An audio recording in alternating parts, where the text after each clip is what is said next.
The outrage over Ferguson is shining a harsh spotlight on the delicate relationship between police and African Americans. In August, producer and marketing executive Charles Belk was in Beverly Hills for pre-Emmy Award events when police arrested him, believing he matched the description of a robbery suspect in a nearby crime.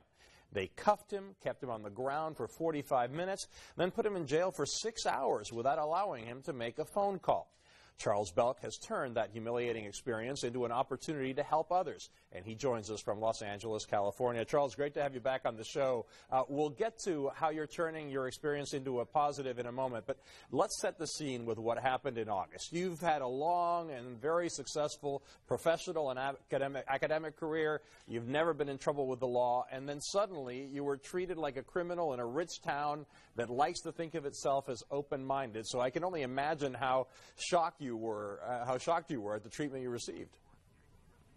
Absolutely, and I've said it before. It was kind of a life-changing situation for me, but it opened my eyes up to what I think a lot of citizens are faced with every day. And Beverly Hills Police did apologize. They conducted an investigation, and they found a series of errors. Officers had the bank surveillance video, which would have proved it wasn't you, but they didn't review it. They also violated your right to make a phone call and legal counsel. They still maintain they were right to stop you because you matched the suspect's description. And they have promised a number of changes to avoid what happened in the future. You have actually teamed up with them to make sure it doesn't happen again. Are the efforts enough?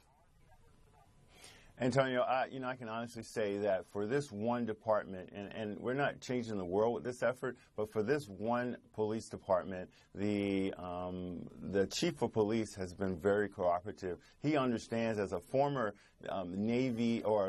former Army general, he understands and respects a process. And there were some breakdowns in their process with handling me, and they have admitted that, and they've put steps in place, in my opinion, to resolve that. And as you know, racial profiling has long been an issue across the country. And recently in Pontiac, Michigan, a clerk of a store that had been robbed 7 times called police, believing a black man who was walking with his hands in his pockets was casing the store. And that man taped his interaction when a police officer showed up. The police officer also taped it from his angle. Here's some of what happened there. You're making people nervous. By walking by? Yeah, they said you had your hands in your pockets. Wow, walking by having your hands in your pockets makes people nervous to call the police when it's snowing outside? They did. Okay. So are you okay? I'm fine. How about you? I'm good. All right. There's 10,000 people in Pontiac right now with their hands in their pockets. So how many? You're right, but we do have a lot of robberies. So I'm just checking on you. You wow. Say you're fine? You're good. That's fine. I mean, I just made sure I had to get this on camera and make sure there wasn't. Yeah, for sure. Then, I mean, for my safety and yours. I mean, I'm being very respectable. You're being very respectable. Just the whole situation. I'm really mad at the situation of whoever called. That's crazy. You know, how many of these types of stories have you heard since your arrest?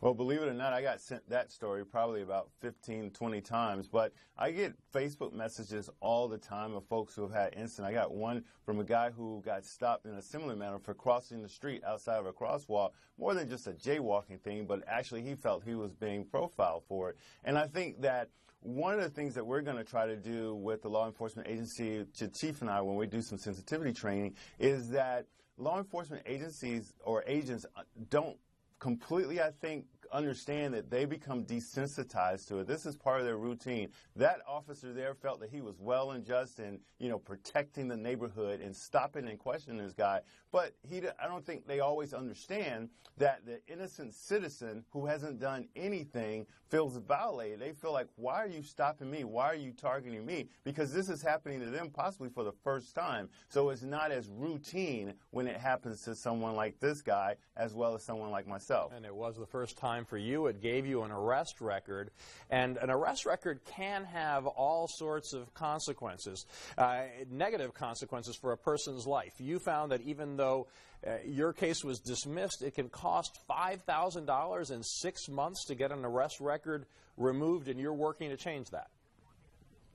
A lot of folks don't understand that when they are arrested and released as innocent, they still have an arrest record. They think that because they never go to court, they never got a ticket, they never get anything, that all is good. All is not good. Once you get fingerprinted and photoshopped, that becomes part of the system, part of a database. That database is also checked whenever you're applying for a job, whenever you are trying to apply for a loan, if you are applying for, say, a gun permit or sitting for the bar to get your law license, all of those things are going to affect you in the future, and a lot of people just don't understand that. And you're pushing for this to be erased automatically and for people not to have to pay when a case is dismissed. And I know you also have a Fitting the Description organization trying to raise awareness of how police should be careful when they're going to arrest someone based on a vague description.